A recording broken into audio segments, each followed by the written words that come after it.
Hello everyone. सो जैसा कि मैंने कहा था कि मैं मशीन लर्निंग का थ्योरेटिकल कॉन्सेप्ट कवर करूँगा। तो मशीन लर्निंग में एक बहुत ही इंपॉर्टेंट कॉन्सेप्ट होता है डिसीजन ट्री। अब जैसे मैंने बताया था कि मशीन लर्निंग एक तो हो गई थ्योरेटिकल पार्ट और एक हो गया प्रैक्टिकल पार्ट। प्रैक्टिकल पार्ट जो आप लैपटॉप में जुपिटर नोटबुक और कोलैब में करते हो, तो उसमें तो डिसीजन ट्री आप बहुत आराम से कर लोगे। मतलब साइकिट लर्न का मतलब वो क्लास इंपोर्ट करके उसको ऑब्जेक्ट बना के। पर जो यूनिवर्सिटी एग्ज़ाम होते हैं, जैसे कॉलेजेस में अगर आप एमटेक कर रहे हैं तो वहाँ पे आपको डिसीजन ट्री के ऊपर क्वेश्चन पूछा जाता है कि मतलब जैसे ये क्वेश्चन है एक कि construct a decision tree for the following data and use it to predict for the test data. मतलब हमें एक तो एक डिसीजन ट्री बनाना है, मतलब डायग्रामेटिकल फॉर्म में। और हमें डेटा गिवन है, मतलब मैं अभी एक डायग्राम बनाऊंगा। हमें वो डेटा गिवन रहेगा क्वेश्चन में। और फिर ये जो टेस्ट डेटा दिया हुआ है इस पे हमें प्रेडिक्ट करना होगा यस या नो में।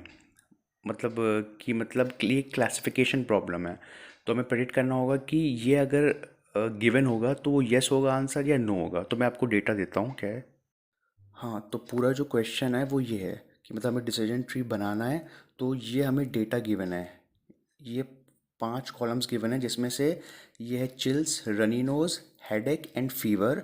और पांचवा कॉलम है फ्लू। फ्लू जो है वो हमारा आउटपुट कॉलम है और ये जो चारों हैं ये इनपुट कॉलम है। और ये जो वैल्यूज़ दी हुई हैं वो इन्हीं की है। जैसे एन मतलब नो हो गया चिल्स कॉलम का, एन मतलब रनी नोज का, और माइल्ड मतलब हेडेक, और वाई मतलब फीवर का। मतलब वो इन सब कैटेगरीज में हमें बताना होगा कि अगर ये सब सिम्टम्स होंगे तो जो पेशेंट होगा उसे वो किस कैटेगरी में होगा, फ्लू यस होगा या नो होगा। तो ये क्लासिफिकेशन प्रॉब्लम है। तो हमें एंड में क्या करना होगा, एक डायग्राम बनाना होगा डिसीजन ट्री का। और हमें कैटेगरी बतानी होगी कि फ्लू है या नहीं है, तो यस और नो। तो उसको अब हम सॉल्व करते हैं। तो इस क्वेश्चन को सॉल्व करने के वैसे तो दो तरीके होते हैं। एक मतलब होता है एंट्रोपी से और एक इन्फॉर्मेशन गेन से।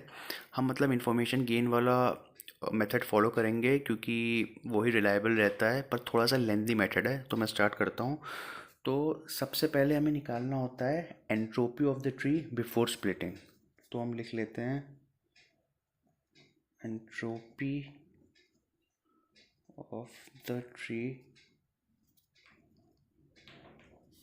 Before splitting.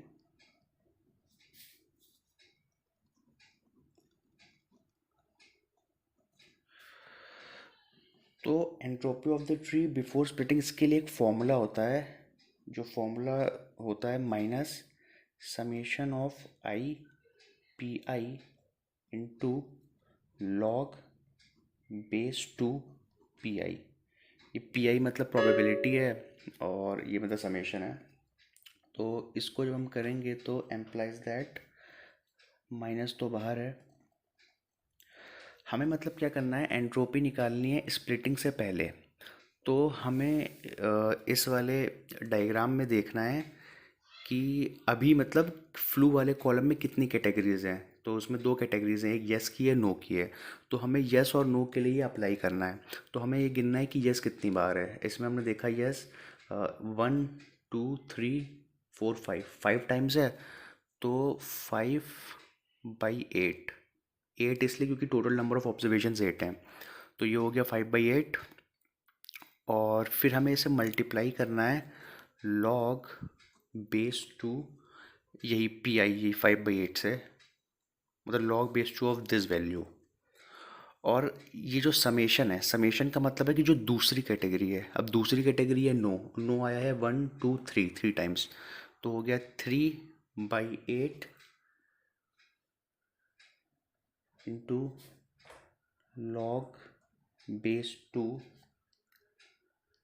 Log base two 3/8।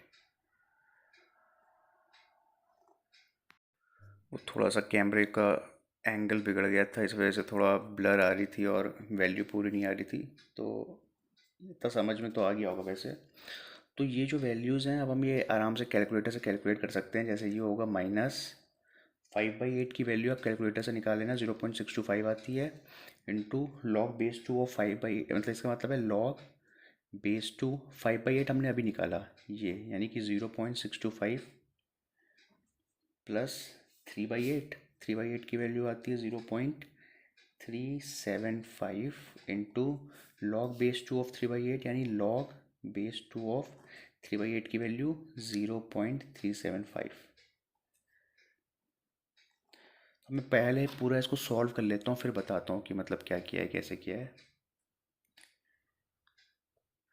हाँ, तो हमने यहाँ वाला स्टेप तक कर लिया था। तो अब आप क्या करोगे, 0.625 को इससे मल्टीप्लाई करोगे लॉग बेस 2 ऑफ दिस। तो कैलकुलेटर में आप निकालोगे लॉग ऑफ 0.625, तो वो आएगा हमारा बेस 10 में, उसकी वैल्यू आती है -0.2041। तो क्योंकि हमें ये लॉग बेस 2 में चाहिए, इसलिए हमें इसे डिवाइड करना पड़ेगा 0.3010 से। यही चीज़ यहाँ पे होगी, यहाँ पे 0.375 इंटू लॉग बेस 2 ऑफ 0.375 है। तो लॉग ऑफ 0.375 आप निकालोगे, वो बेस 10 में आएगा कैलकुलेटर में 0.426, उससे आप डिवाइड कर दोगे 0.3010 से, तो ये लॉग 2 में आ जाएगी वैल्यू है। फिर इसको इससे मल्टीप्लाई करोगे तो ये आ जाएगा, इसको इससे मल्टीप्लाई करोगे तो ये आ जाएगा। इन दोनों को हमने मतलब ऐड किया तो ये आ गया, फिर माइनस माइनस कैंसिल हो गया और ये आ गया।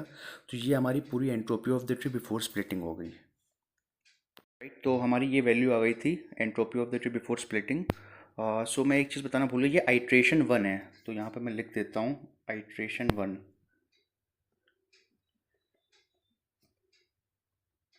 क्योंकि ये बहुत लंबा मेथड है। तो ये आइट्रेशन 1 है। अब हम क्या करेंगे, एंट्रोपी हमने निकाली ट्री की बिफोर स्प्लिटिंग। अब ये जो हर एक कॉलम है, जैसे चिल्स है, रनी नोज़ है, हेडेक है, फीवर है, हमें इन सब कॉलम के लिए इन्फॉर्मेशन गेन निकालना पड़ेगा। तो इन्फॉर्मेशन गेन कैसे निकालेंगे हर कॉलम के लिए, वो देखते हैं। तो पहले हम स्टार्ट करेंगे चिल से, इसके लिए इन्फॉर्मेशन गेन निकालेंगे, उसका मेथड देखते हैं हम। तो ये आइट्रेशन 1 का हमने पहले एंट्रोपी निकाली, फिर ये हो गया हमारा स्टेप नंबर 1। स्टेप नंबर 1, तो हमने पहला चिल्स था कॉलम, तो चिल से हमने स्टार्ट किया। तो हमें इसमें इन्फॉर्मेशन गेन निकालना है चिल्स के लिए। तो उसका इन्फॉर्मेशन गेन निकालने के लिए हमें मतलब इस प्रोसेस से जाना पड़ता है। हम इसमें देखते हैं कि चिल्स की कैटेगरीज क्या क्या हैं। चिल्स की सिर्फ दो कैटेगरीज थी, एक यस कैटेगरी है और नो कैटेगरी है। तो हमें ये देखना है कि यस कितनी बार आया और नो कितनी बार आया है। तो इसमें साफ साफ दिख रहा है कि यस 4 बार आया है और नो 4 बार आया है, तो हमने वो यहाँ पे लिख दिया। फिर हमने ये मतलब इसका पार्ट है कि जब चिल्स यस है तो फ्लू, क्योंकि फ्लू हमारा आउटपुट कॉलम है, जब चिल्स यस है फ्लू भी यस है, वो कितनी बार आया है, और जब चिल्स यस है फ्लू नो है। तो ये आप जो इस टेबल में देखोगे तो उसमें पता चल जाएगा, चिल्स जब यस है और जब फ्लू यस है वो 3 बार है, चिल्स जब यस है फ्लू नो है वो 1 बार है। और हमेशा ये होगा कि 3+1 4 होता है, वो दोनों इसके बराबर होंगे। फिर हमने देखा चिल्स नो कितनी बार है, चिल्स जो है नो भी 4 बार है। फिर हमने देखा चिल्स जब नो है फ्लू यस है वो कितनी बार है, वो 2 बार है। और चिल्स जब नो है और फ्लू भी जब नो है तो 2 बार है। मतलब ये मैं बता देता हूँ, चिल्स नो और फ्लू नो, मतलब इसमें आप देखोगे चिल्स कब नो है, ये नो है, और फ्लू भी जब नो है, तो इसमें फ्लू तो यस है। फिर चिल्स जब नो है फ्लू नो है, हाँ इसमें है। फिर चिल्स जब नो है फ्लू नो है, नहीं है। चिल्स जब नो है फ्लू नो है तो 2 बार हो गया। तो यही है, चिल जब नो है फ्लू यस है 2 बार, चिल जब नो है फ्लू नो है वो 2 बार हो गया। फिर अब इन्फॉर्मेशन गेन निकालना है। इन्फॉर्मेशन गेन निकालने के लिए हम देखेंगे कि एंट्रोपी आफ्टर स्प्लिटिंग, वो जैसे हमने शुरू में निकाली थी एंट्रोपी बिफोर स्प्लिटिंग, तो ये है एंट्रोपी आफ्टर स्प्लिटिंग। तो अब हम ये देखेंगे। तो फॉर्मूला तो मैंने बताया था, ये होता है formula minus summation of P I मतलब probability into log base 2 P आई। तो फिर यहाँ पे ये आएगा माइनस, अब 3/4, ये जो है मतलब इसकी कैटेगरी ये 3 बार है, और प्रोबेबिलिटी तो पता ही है कैसे निकालते हैं, 3 अपॉन जो टोटल है 4 into log base 2 of P I अभी हमने देखा 3/4। फिर हमें समेशन करना है, तो प्लस जो दूसरी कैटेगरी है वो है 1/4 इंटू लॉग बेस 2 ऑफ 1/4। तो इसकी वैल्यू आ जाएगी -0.75 log base two 3/4। Log of 3/4 की वैल्यू ये आएगी। फिर हमें इसे 0.3010 से डिवाइड करना होगा, क्योंकि बेस 2 में चेंज करना है। ऐसे 1/4 की वैल्यू ये आएगी, फिर लॉग ऑफ 1/4 लेंगे वो ये आएगा, और बेस 2 के लेने के लिए उसे हम इससे डिवाइड कर देंगे।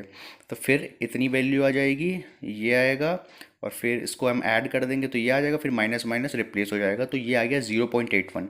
ये आई entropy after splitting of only this when STL is equal to yes, और ये इस पार्ट के लिए आया है। अब हमें निकालनी होगी entropy for STL is equal to no इन इस चीज़ के लिए। ठीक है, फिर हमने एंट्रोपी निकाल ली फॉर दिस वन। नाउ अब हम एंट्रोपी निकालेंगे इस चीज़ के लिए, तो उसे हम नेक्स्ट पेज पे देखते हैं। तो entropy after splitting for this thing, this thing, वही हम फॉर्मूला लगाएंगे minus summation of P i into log base two p i, फिर माइनस वही हम इसकी कैटेगरीज लेंगे। ये कितना है, मतलब ये 2/4 है और दूसरा भी 2/4 रहेगा, तो -2/4 into log base two 2/4 plus 2/4 into this. तो आप जब इसको पूरा सॉल्व करोगे तो ये 1 आ जाएगा। और वैसे एक और चीज़ बता दूं, जब भी ये कैटेगरीज सेम होती हैं, मतलब जैसे एस्टिल्स 4 है, फॉर एस्टिल्स नो इज इक्वल्स टू 4, और ये जो दो सब कैटेगरीज में डिवाइडेड है वो 2 और 2 है, तो अगर ये सेम सेम होता है ना तो एंट्रोपी 1 आती है। ये मतलब एक फिक्स चीज़ होती है। तो अगर आप इसे मतलब मेमोराइज करना चाहो तो ये भी कर सकते हो कि अगर दोनों कैटेगरीज में सेम नंबर है, जैसे 2 है, या फिर अगर ये 6 होता और ये 3 होता तो भी एंट्रोपी 1 ही आती। तो वो हमने यहाँ सॉल्व करके देखा, वो 1 आ गई। फिर हमारा जो मेन मोटिव था इन्फॉर्मेशन गेन निकालना। इन्फॉर्मेशन गेन का फॉर्मूला जो होता है वो होता है entropy of the tree before splitting. हमने कैलकुलेट किया था जो सबसे शुरू में, आइट्रेशन 1 के सबसे शुरू में, कि entropy of the tree before splitting वो आई थी इतनी 0.9545। फिर हम माइनस कर देते हैं, ये पूरा ब्रैकेट के अंदर ये टर्म है। जैसे वो समेशन किया था ना, तो वैसे ही यहाँ पे ये देखते हैं हम total probability of this thing. तो ये है 4 और टोटल कितना है, टोटल है 8, तो 4/8 हो जाएगा। तो वही हमने लिखा 4/8 इंटू इसकी जो प्रोबेबिलिटी आई थी एंट्रोपी आफ्टर स्प्लिटिंग, जो s chills is equals to y की आई थी वो। फिर क्या करना है, फिर हमें प्लस करना है दूसरा वाला टर्म जो है वो भी 4 है, 4/8 इंटू इसकी एंट्रोपी अब ये 1 आई है तो हमने इससे मल्टीप्लाई कर दिया, तो ये पूरा टर्म आ गया। फिर ये सॉल्व किया, इसको हमने पूरा वही एडिशन सब्सट्रैक्शन किया तो 0.0495 आ गया। एक बार चेक कर लेना अगर कहीं ये गलत आ रहा हो। तो इन्फॉर्मेशन गेन की वैल्यू आ गई 0.0495। तो ये हमारा इटरेशन 1 का स्टेप 1 कंप्लीट हो गया है। हमने मतलब चिल्स जो कॉलम था उसके लिए इन्फॉर्मेशन गेन निकाल लिया है। तो अब इसमें सेकंड कॉलम आप देख रहे हैं रनी नोज़। अब हमें रनी नोज़ के लिए इंफॉर्मेशन गेन निकालना है, तो हम सेम मेथड मतलब फॉलो करेंगे। तो second case for runny nose, तो हमने देखा रनी नोज़ में एक दो ही कैटेगरी है, एक यस है और एक नो है। तो यस आ रहा है उसमें 5 टाइम्स और नो आ रहा है उसमें 3 टाइम्स। फिर हमने देखा कि जब रनी नोज़ यस है तो फ्लू कितनी बार यस है, वो 4 टाइम्स है। यस है और फ्लू नो है तो वो इतने टाइम्स है। रनी नोज़ अगर नो है, फ्लू जैसे वो इतने टाइम्स है, ये नो है और फ्लू भी नो है वो 2 टाइम्स है। वो आप डायग्राम में आराम से देख के समझ जाओगे। फिर जैसे हमने उसमें किया था entropy after splitting for this thing, यहाँ तक के लिए मतलब इन दोनों के लिए, तो हमने एंट्रोपी आफ्टर स्प्लिटिंग वही फॉर्मूला लगा लिया, minus summation of i p i into log base two p आई। तो माइनस ये देखो 4 रहा और टोटल आ रहा है 5, तो 4/5 into log of that value, plus दूसरा क्या था, ये 1 है, 1/5 into log of this value. तो फिर हमने सॉल्व किया, इसकी वैल्यू 0.8 होती है, इसको हमने किया होगा फिर मतलब ये लॉग इसको डिवाइड किया, फिर 0.3010 से डिवाइड कर देंगे क्योंकि हमें बेस 2 में चेंज करना है। तो फिर हम प्रोसीड करते गए तो हमारा आंसर आ गया 0.722। ये है entropy after splitting for this thing, इस वाले पार्ट के लिए। अब हम निकालेंगे entropy after splitting for this part. तो सेकेंड वाले पार्ट के लिए एंट्रोपी वही हमने फॉर्मूला लगाया। अब ये 1/3 और ये 2/3, ये ऐसे आया होगा, ये 1 है, ये टोटल है 3, ये 2 है, ये टोटल है 3। तो 1/3 into log of that value plus 2/3 into log of that value. तो ये हमने पूरा वही किया, पूरा कैलकुलेशन किया, तो ये आ गया 0.9173, इसी के आसपास आ रहा होगा। फिर इंफॉर्मेशन गेन निकालना था। इंफॉर्मेशन गेन का फॉर्मूला वही हो गया 0.9545, क्योंकि ये entropy of the tree before splitting है जो सबसे शुरू में निकाला था, उससे हम माइनस करते हैं ये वाली वैल्यू। ये कितना है, ये है 5 और टोटल 8 है। तो 5/8 इंटू हम करेंगे एंट्रोपी ऑफ जो हमने यहाँ पे निकाली अभी अभी, इस वाले पार्ट के लिए जो एंट्रोपी निकाली वो थी 0.722, तो वही हमने यहाँ पे लिख दी इंटू 5/8 इंटू 0.722। फिर प्लस जो दूसरा वाला कॉलम था वो था ये 3 और टोटल है 8, 3/8 इंटू 0.9173, ये हमने ऊपर निकाला। तो इसको हमने कैलकुलेट किया तो ये आ गया 0.1588। ये इन्फॉर्मेशन गेन आ गया हमारा सेकंड कॉलम रनीनोज के लिए। तो हमने आइट्रेशन 1 में सबसे पहले एंट्रोपी निकाली बिफोर स्प्लिटिंग, फिर हमने इन्फॉर्मेशन गेन निकाल लिया चिल्स वाले कॉलम के लिए, और फिर निकाले रनीनोज वाले कॉलम के लिए। अब हम निकालेंगे इन्फॉर्मेशन गेन हेडेक वाले कॉलम के लिए। तो फिर थर्ड केस है, मतलब थर्ड कॉलम है हमारा हेडेक। अब हेडेक वाले कॉलम में जो है तीन है, क्या बोलते हैं, तीन कैटेगरीज हैं। एक है माइल्ड, उसे एम से रिप्रेजेंट कर दिया, एक है नॉर्मल, उसे एन से रिप्रेजेंट कर दिया, और एक है स्ट्रॉन्ग, उसे एस से रिप्रेजेंट कर दिया। तो हमने निकाल लिया माइल्ड 3 बार आया है, ये 2 बार आया है और स्ट्रॉन्ग 3 बार आया है। फिर से हमने वही किया, अगर ये माइल्ड है फ्लू है या नहीं है, तो flu yes no, flu yes no, flu yes flu no, मतलब जब ये सब चीज़ें हैं तो फ्लू है या नहीं है। तो वो सब जो है इतना आ गया, 2 1 1 1 2 1 इतना आ गया। अच्छा एक चीज़ देखना, जैसे यहाँ पे 1 और 1 आया है, तो मैंने पहले ही कहा था जब अगर इसका जो डिवीजन है वो बराबर होता है तो एंट्रोपी अपने आप 1 हो जाती है। तो वैसे हम कैलकुलेट भी करेंगे तो एंट्रोपी 1 आ जाएगी। तो फिर हमने निकाला entropy after splitting, entropy after splitting for this column, मतलब सिर्फ फर्स्ट वाले पार्ट के लिए इस हमें 3 बार निकालनी पड़ेगी ना।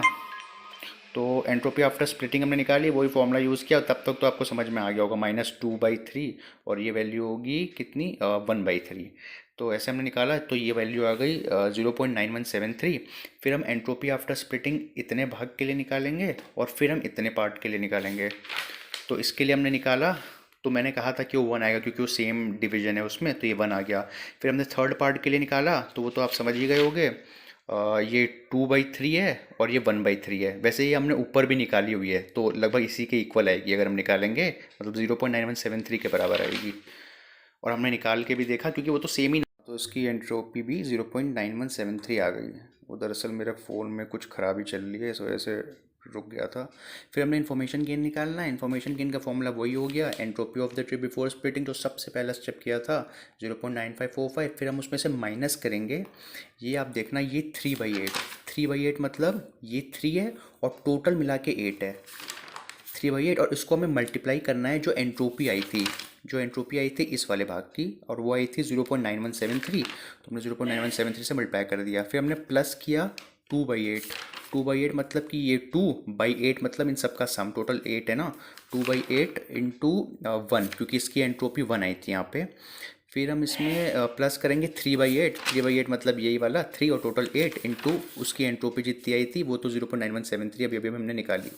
फिर हमने इसको सॉल्व किया तो हमारा इन्फॉर्मेशन गेन आ गया 0.0165। तो हमारे 3 कॉलम के इन्फॉर्मेशन गेन आ चुके हैं। अब जो लास्ट जो इनपुट कॉलम है वो है फीवर, तो अब हम उसके लिए निकालेंगे इन्फॉर्मेशन गेन। तो वही हमने देखा, फीवर में 2 ही कैटेगरीज है, येस है नो है, येस 5 बार आया है और ये 3 बार आया है। फिर जब फीवर था तो फ्लू था या नहीं था उसकी वैल्यूज़, था या नहीं था उसकी वैल्यूज़ हो गई। फिर एंट्रोपी आफ्टर स्प्लिटिंग हमने निकाल ली, तो ये 4/5 हो गया और ये 1/5 हो गया, यहाँ से 4/5 और 1/5। तो ऐसे ही करके हमने वैल्यू निकाल ली इस वाले पार्ट के लिए, मतलब इन वैल्यूज़ के लिए, s f is equals to y के लिए। तो वो वैल्यू आ गई हमारी 0.722। फिर एंट्रोपी आफ्टर स्प्लिटिंग हमने दूसरे पार्ट के लिए निकाला जो कि है नो वाले पार्ट के लिए। तो वो कैसा हो जाएगा, 1/3 और 2/3 और उनके लॉग वैल्यूज़। तो 1/3 और 2/3 और उनके लॉग वैल्यू जो है मल्टीप्लाई, और हमेशा याद रखना उसे 0.3010 से डिवाइड करना होता है क्योंकि लॉग बेस 2 निकालना होता है। तो 0.9173 आ गया। फिर इन्फॉर्मेशन गेन का फॉर्मूला वही हो गया 0.9545 जो कि था एंट्रोपी ऑफ द ट्री सबसे पहले वाली बिफोर स्प्लिटिंग। फिर -5/8, 5/8 तो समझ ही गए होगे, ये 5 है टोटल 8 है, उसको एंट्रोपी से मल्टीप्लाई करेंगे, इसी की एंट्रोपी कितनी आई अभी अभी 0.722। तो 0.722 से फिर प्लस करेंगे 3/8, 3/8 मतलब ये 3 है टोटल 8 है, 3/8 इंटू 0.9173 ये ऊपर आई है। तो हमने इसका इन्फॉर्मेशन गेन निकाला, 0.1593 आया इज इक्वल्स टू 0.1588। वो मैंने शायद किसी वजह से लिख लिया था क्योंकि फर्स्ट जो कॉलम है ना उसका भी इतना ही आ रहा था, तो मैंने इसलिए थोड़ा सा कम लिख लिया, क्योंकि हम दोनों में से किसी को भी डिसीजन ट्री का मेन कॉलम बना सकते हैं, वो मैं अभी बताऊंगा। तो फिर हमने देखा कि मैक्सिमम इन्फॉर्मेशन गेन क्या है, तो मैक्सिमम इन्फॉर्मेशन गेन आ रहा है 0.1588, ये अप्रॉक्सीमेटली इसी के बराबर आ रहा है 0.1588। मैक्सिमम का मतलब है हमने 4 इन्फॉर्मेशन गेन निकाले ना, तो अब हम वैल्यूज़ देखते हैं चारों की क्या क्या है। जैसे फर्स्ट वाले कॉलम्स था चिल्स, उसकी वैल्यू कितनी आई थी, चिल्स की वैल्यू आई थी, सॉरी चिल्स की वैल्यू आई थी इन्फॉर्मेशन गेन की 0.0495, 0.0495। फिर इसकी आई थी 0.1588 जो सेकंड कॉलम था, और जो थर्ड कॉलम था उसकी वैल्यू थी 0.0165, और जो लास्ट कॉलम था उसकी वैल्यू आ रही है 0.1588, इसी के नियर अबाउट आ रही होगी। तो मैक्सिमम इन्फॉर्मेशन गेन जो हमें मिल रहा है वो इसी के लिए मिल रहा है। हाँ, तो जो मैक्सिमम इन्फॉर्मेशन गेन था वो हमारा 0.1588 आया हमने चारों को कंपेयर करके देखा और वो दोनों कॉलम के लिए, रनी नोज़ और फीवर दोनों के लिए जो है इन्फॉर्मेशन गेन 0.1588 आ रहा है। तो हम जो रूट नोड है, हमें डिसीजन ट्री का जो डायग्राम होता है उसमें सबसे पहले एक रूट नोड बनानी पड़ती है, मतलब जो सबसे इंपॉर्टेंट कॉलम है चार इनपुट कॉलम में से। तो हम चाहे तो रनी नोज़ को भी बना सकते हैं, फीवर को भी बना सकते हैं। मैंने रनी नोज़ को बना लिया, आप चाहे तो फीवर को भी बना सकते थे, जिसकी भी सबसे ज़्यादा आ रही है, इसमें दो की आ रही है, तो मैंने रनी नोज़ को रूट नोड बना दिया। तो रनी नोज़ को रूट नोड ऐसे बनाया, मतलब सबसे ऊपर हमने रनी नोज़ रखा। फिर अब हमने देखा कि रनी नोज़ में कितनी कैटेगरीज हैं। रनी नोज़ में दो कैटेगरीज हैं, एक है येस और एक है नो। और फिर हमें मतलब सेकंड वाले ब्लॉक में ये बताना है कि रनी नोज़ जब येस है तो फ्लू कितनी बार येस और नो है। तो जब आप इस डायग्राम में देखोगे, ये वाले में, तो मैंने कहा रनी नोज़ यस है तो हमें ये फ्लू के लिए देखना है। तो रनी नोज़ जब यस है तो इसमें हमने देखा फ्लू क्या है, मतलब यहाँ पे देखा तो फ्लू वन एक बार यस हो गया, फिर ये यस है, फ्लू दो बार यस हो गया, फिर ये यस है और फ्लू भी यस है, तो तीन बार यस हो गया। ये यहाँ पे यस है पर वो नो है, तो ये नहीं है। तो ये यस है और यस है, तो यानी चार बार जो है फ्लू यस हो गया जब ये रनी नोज़ यस है, और एक बार जो है फ्लू नो हो गया। तो वो यहाँ पे लिखा है 4 टाइम्स यस है और 1 टाइम्स नो है। ऐसे ही जब रनी नोज नो है तब फ्लू जो है कितने टाइम्स यस और नो है। तो हमने पहले देखा रनी नोज जब नो है फ्लू एक बार नो हो गया, फिर रनी नोज जब नो है फ्लू एक बार यस हो गया, फिर रनी नोज जब नो है फ्लू ये दूसरी टाइम्स फ्लू जो है नो हो गया। तो अब नहीं है, तो यानी जब रनी नोज नो था तो फ्लू 1 टाइम जो है यस है और 2 टाइम्स नो है। तो हमने इसका डायग्राम बना दिया।